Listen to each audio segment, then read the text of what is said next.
एक छोटे से गांव में जहां कच्ची सड़कें थीं और जिंदगी हर दिन इम्तिहान लेती थी, वहीं रहता था एक छोटा सा लड़का।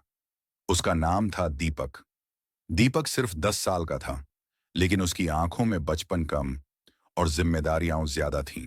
दीपक का घर एक छोटी सी झोपड़ी था। बरसात में छत से पानी टपकता था और सर्दियों में ठंडी हवा रात भर सोने नहीं देती थी।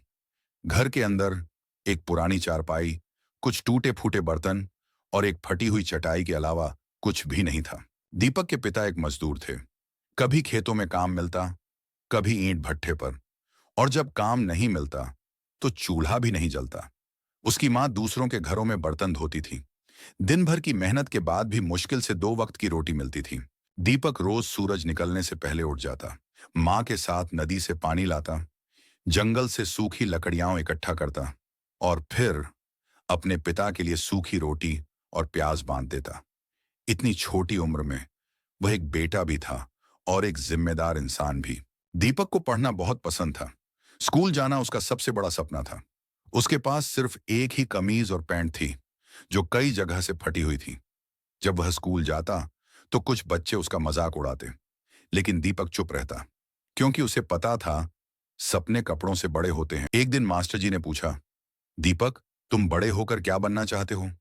दीपक कुछ पल चुप रहा, फिर बोला, मास्टर जी, मैं बस इतना चाहता हूं कि मेरे माँ बाप कभी भूखे न सोएं। उस दिन पूरी कक्षा खामोश हो गई, लेकिन जिंदगी ने एक और इम्तिहान लिया। एक दिन दीपक के पिता काम करते हुए बीमार पड़ गए। अब घर में कमाने वाला कोई नहीं था। मजबूरी में दीपक को स्कूल छोड़ना पड़ा। दीपक ने एक छोटी सी चाय की दुकान पर काम शुरू किया।